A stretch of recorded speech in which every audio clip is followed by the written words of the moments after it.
Hello dear students, welcome back to my channel physics SPC. Current electricity का एक question.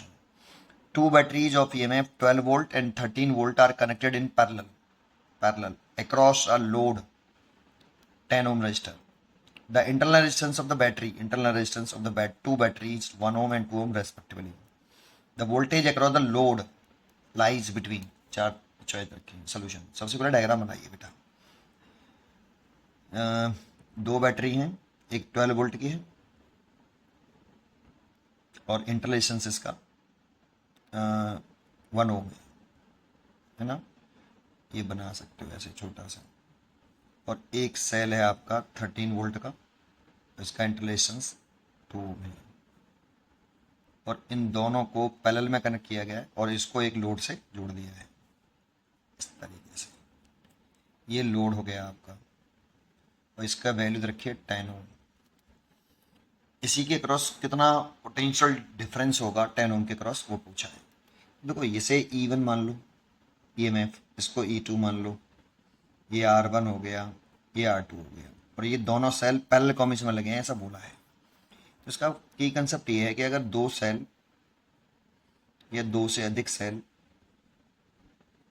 Parallel में लगे हैं, इसका ईएमएफ E1, इसका इंटरलेशंस R1, इसका ईएमएफ E2, इंटरलेशंस R2, ऐसे अगर दो ही लग रहे हैं, मान लो ये ये सेल लगे हुए हैं आपके किसी एक्सटर्नल लोड से, ये दोनों पैरेलल में कनेक्टेड है तो इनका इक्विवेलेंट जो होता है, लेकिन ये करंट निकालना है आपका ऐसे लेफ्ट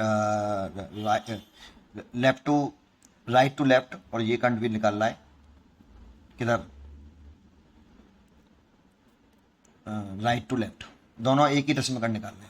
तो इक्विवेलेंट जो होता है इसका टोटली पैरेलल कॉम्बिनेशन में डिफरेंट सेल के लिए E1/R1 plus E2 upon R2 over, अगर n सेल होते और भी सेल होते तो ऐसे कर सकते थे, delta S equal to 1/R1 plus 1/R2। अगर और सेल होते तो ऐसे। ये इक्वलेंट ईएमएफ है बेटा।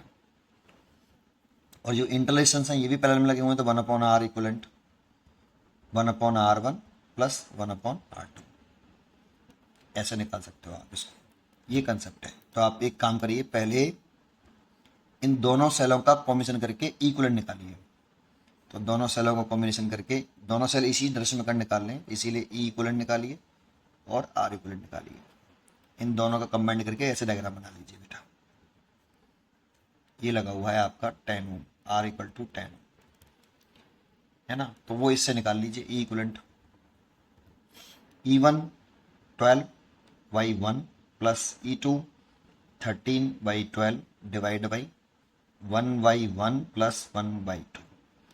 तो देखो ये तो 12 हो गया प्लस ये हो गया 6.5 डिवाइड बाई, इन दोनों को ऐड करेंगे तो 2 एलसीएम लिया तो ये हो जाएगा आपका 3/2 और इन दोनों को ऐड कर लें तो ये हो जाएगा आपका ये हो गया आपका 18.5 और नीचे इसका डिवाइड कर दो ये 1.5, इसको डिवाइड कर लो ये 1.5 हो गया और इन दोनों को ऐड कर लो ये हो गया पॉइंट से पॉइंट उठा लो तो ये आ गया इतना वोल्ट आ गया बेटा। इक्विवेलेंट ईएमएफ ये आ गया 185/15 वोल्ट।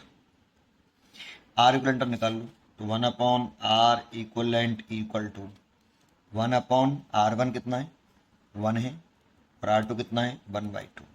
यहाँ से 2 एलसीएम ले लो, 2 + 1 दैट मीन्स 3/2, उल्टा कर लो इसको तो R equivalent is equal to 2/3 ओम।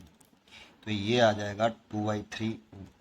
यहाँ से करंट चल रही थी आपकी I, जैसे इसमें करंट थी आपकी I1, इसमें करंट थी I2, दोनों मीट करके अगेन I, तो इसमें करंट जा रही थी I, तो ये करंट I आ रही है बेटा। ठीक है, इसमें तो I थी ना 10 ओम में, तो टोटल करंट हो गई दोनों सेलों का। अब लिख लो total current is equal to क्या होता है, I बराबर total EMF upon total resistance, total EMF upon total resistance.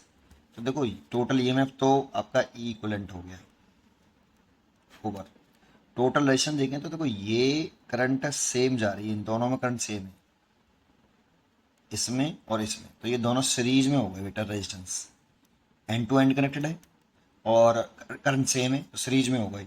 तो 10 + 2/3, ये 10 ohm and 2/3 are connected in series, और इसकी वैल्यू दे रखी है हमें कितनी, 185 डिवाइड बाई 15। देखो यहाँ से अगर मैं 3 एलसीएम ले लूँ, 185/15 और 3 एलसीएम ले लूँ यहाँ से, तो 30 + 2 32 डिवाइड बाई 3, 3 से ये कट गया, कितनी बार, 5 बार, है ना। तो ये कितना हो गया आपका,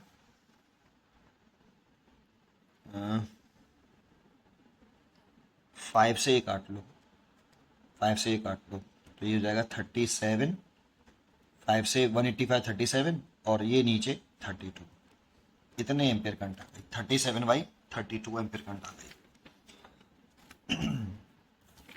अब सोचो इस रेजिस्टेंस में करंट कितनी है, लोड में इतनी करंट है, तो इस लोड के across potential difference across load मतलब कैपिटल आर, तो V बराबर IR, लोड का ही करंट, लोड का ही रेजिस्टेंस, तो लोड का ही पोटेंशियल डिफरेंस निकल आएगा। करंट कितना है 37 32 और रेजिस्टेंस कितना है 10, तो 307 32, इसके इसमें डिवाइड करते हैं तो ये आता है 11.5675, कितना आ रहा है, कितना वोल्ट आ रहा है भाई। अब इसको चेक कर लो, ये 11.56 है, तो 11.4 और 11.5 के बीच में तो नहीं है, बिटवीन कह रहा ना, लोड लाइज बिटवीन, है ना, बिटवीन, तो इसमें तो नहीं है, ये तो नहीं है। 11.7 तो ज़्यादा हो गया, तो ये भी नहीं है। 11.6 भी ज़्यादा हो गया, ये भी नहीं है। 11.5 और 11.6 ये सही है, डी चॉइस इज करेक्ट।